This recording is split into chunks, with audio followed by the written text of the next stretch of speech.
اللہ کی قسم میرے بھائیوں، آپ سب مجمع عوام بیٹھے ہو، یہ رحمت ہیں یہ ادارے۔ میرا جی چاہتا ہے تو میں نے زکوٰۃ نہ دو، اصل مال دو۔ یہ محسن ہیں، محسن ملک شاہ سلجوقی، اس کا وزیر نظام الملک، اسلامی تاریخ میں نظام الملک، اسلام پوری دنیا کے لحاظ سے اور بر صغیر کے لحاظ سے خانہ خانہ، ابراہیم خانہ خانہ، ان جیسا وزیر تاریخ نے نہیں دیکھا نہ جنا۔ خانہ خانہ صرف بر صغیر کی حد تک اور نظام الملک پوری اسلامی دنیا کی حد تک۔ ان کو لوگوں کو حسد، تو انہیں شکایتیں لگانے شروع کر دی، ملک شاہ یہ مدرسے کھولتا جا رہا ہے اور خزانے پہ بوجھ ڈالتا جا رہا ہے، خواہ مخواہ درویش کٹھے کر رہا ہے، یہ بہت زیادہ مال کو ضائع کر رہا ہے۔ تو بادشاہوں کے بھی کان کچے ہوتے ہیں، تو اس نے بلا لیا، کیا خزانے پہ اتنا بوجھ کیوں ڈال رہے ہیں؟ کہا عالم پناہ، جتنی تلوار والی فوج ضروری ہے اتنی دعا والی فوج بھی ضروری ہے۔ میں آپ کے لیے دعا والی فوج تیار کر رہا ہوں۔ جب لوگ راتوں کو غفلت کی نیند سوتے ہیں، میں وہ نسل تیار کر رہا ہوں جو راتوں کو اٹھ اٹھ کے روتے ہیں اور امت کے لیے دعائیں کرتے ہیں اور قرآن پڑھتے ہیں اور اللہ کا علم پڑھتے ہیں، اور اس نے آپ کو دیے کی لو پر اپنے آپ کو تھکاتے ہیں، کھپاتے ہیں۔ یہ وہ کام کرتے ہیں جو تلوار بھی نہیں کرتی۔ تو اس نے کہا، ان کو وہ باپ کہا کرتا تھا کہ ملک شاہ 12 سال کا تھا جب اس کا باپ مر گیا، تو اس کو نظام الملک نے پالا، پروان چڑھایا، تو اس کو بھی باپ ہی کہتا تھا، والد محترم آپ اور مدرسے بنائیں، آپ اور یہ نظام بنائیں، میں اس فوج کا تلوار والی فوج سے زیادہ محتاج ہوں، زیادہ محتاج ہوں۔ یہ اس مالک کا انعام ہے، کرم۔ اگرچہ دنیا والے پیسے کو دیکھتے ہیں، مال کو دیکھتے ہیں، چیزوں کو دیکھتے ہیں، تمہاری دنیا والوں کی نظر میں کوئی حیثیت نہ ہوگی۔ پہلے بھی ایسا ہوتا رہا، آج بھی ایسا ہوتا ہے اور ہوتا رہے گا اور آئندہ بھی ہوتا رہے گا، لیکن قیمت لگانے والا جس دن قیمت لگائے گا۔ آپ لوگ خوش قسمت ہو کہ آپ اپنے اداروں میں پروان چڑھے ہو جہاں قرآن پڑھایا جا رہا ہے، جہاں قرآن پڑھا جا رہا ہے، جہاں سیکھا جا رہا ہے، جہاں سکھایا جا رہا ہے۔ یہ جنت کے باغیچے ہیں، یہ جنت کے باغ ہیں، اور یہ اللہ کی رحمت کے مراکز ہیں، مدارس، مراکز، خانقاہیں، جہاں اللہ کا نام سکھایا جا رہا ہو کسی بھی شکل میں۔ یہ اللہ کی بہت بڑی نعمت، اللہ کے عذاب کو ٹالنے والے یہ نظام ہیں جو اللہ نے ہمیں عطا فرمائے ہیں۔ پوری دنیا پھر کے بتا رہا ہوں، پوری دنیا اللہ نے مجھے بہت پھرایا، نصیب میں رزق بکھیر دیا تھا، میں اس کو چنتا پھرا۔ پوری دنیا پھرنے کے بعد عقیدت کی وجہ سے نہیں، بصیرت کے ساتھ بتا رہا ہوں کہ پوری دنیا میں یہ مدارس کا نظام کوئی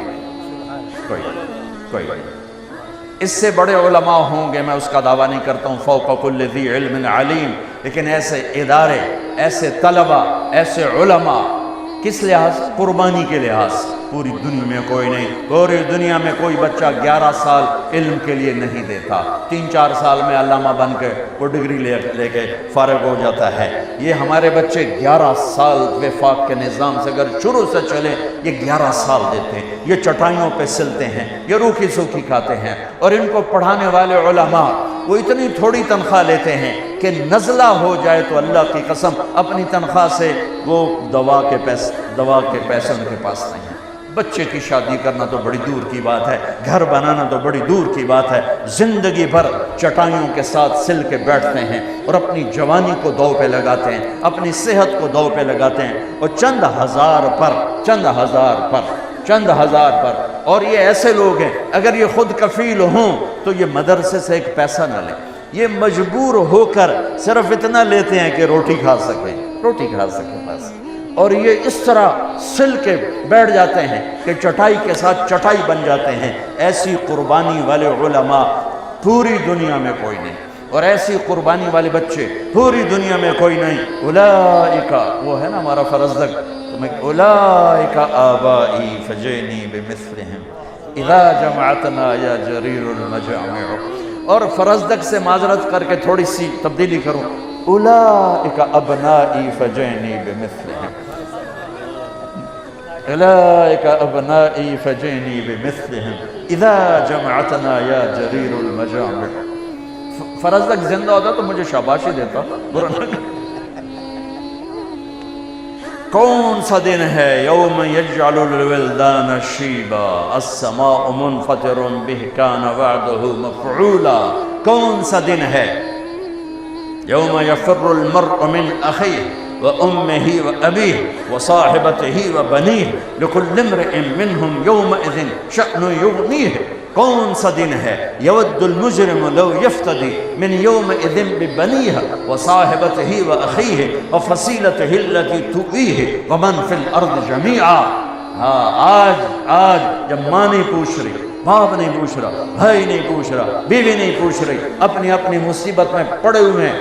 سورج قریب آ چکا ہے، جہنم بھڑک رہی ہے، جنت مہک رہی ہے، ترازو جھول رہا ہے، پل ہل رہا ہے، اور میرے رب کا اعلان ہوتا ہے این الفقراء این الملوک. بادشاہ کدھر ہیں؟ ایم پی اے کدھر ہیں؟ آ جاؤ. یہ اعلان ہوگا این الفقراء. علماء کہاں ہیں؟ یہاں تو آپ کو پوچھتا کوئی نہیں، یہاں اللہ پوچھنے والا ہے، تو کسر نکلنے گے. دوسرا اعلان ہوگا این الائمہ. امام مسجد کدھر ہے؟ امام مسجد کدھر ہے؟ تو دوسرا اعلان ہوگا این الائمہ. امام مسجد کدھر ہیں؟ جو 2% کے لوگوں سے روزانہ گالیاں سنتے ہیں. تجھے 5 منٹ لیٹ کیوں آئے ہو؟ تو ان پتہ نہیں نماز کا ٹائم 5:30 ہے، تجھے 5:35 آ رہے ہو. یہ سود خور بھی ان کو گالیاں نکال رہے ہوتے. وہ بیچارہ چپ کر کے کھڑا ہوتا ہے، اچھا جی معافی چاہنا جی لیٹ ہو گئی. ٹھیک ہے، آج اعلان ہو رہا ہے این الائمہ. امام مسجد کدھر ہو؟ کھڑے ہو جاؤ. سب کھڑے ہو جاؤ. تیسرا اعلان این المؤذنون. جو بیچارے امام سے بھی زیادہ ذلیل ہوتے ہیں، انہوں نے ٹائلٹ بھی صاف کرنے ہیں، انہوں نے ٹوٹیاں بھی صاف کرنی، انہوں نے نالیاں بھی صاف کرنی، انہوں نے صفیں بھی بچھانی ہیں، اور پھر گالیاں بھی کھانی. اور یہ بھی سننا ہے کہ ایس فری تا تنخواہ ہے نہیں، پھر تسی اگلے مہینے لے لے، تسی ہوا کھاؤ. بہت پرانی بات ہے. ایک جگہ مولانا سعید خان صاحب رحمۃ اللہ علیہ کے ساتھ ضیافت میں مدعو تھے، ناشتہ تھا. تو وہ صاحب خانہ بہت مالدار، تو بڑے تنک کے کہنے لگے. ایک وہاں بیٹھے ہوئے تھے اور بزرگ، حضرت یہ ہمارے امام کو تو سمجھائیں. یہ پرانی بات ہے، 86-87 کی بات. حضرت یہ ہمارے امام کو تو سمجھائیں، ہم نے اس کی 1500 روپے تنخواہ مقرر کی ہے، وہ کہتا ہے میری تنخواہ بڑھاؤ. تو انہوں نے آ کے کہا اصل میں ان کو کہیں سے پتہ چل گیا ہے کہ شیخ صاحب کے ایک دن کے ناشتے کا خرچہ 1500 روپے ہے. تو کہتے ہیں میرا مہینہ 1500، توڑا ایک ناشتہ 1500، کچھ تو میرے اتنے رحم کرو. یہ ان گھاٹیوں سے گزرتے ہیں، اور مؤذن تو اور بیچارہ ذلیل ہوتا ہے. اعلان ہو رہا ہے این المؤذنون.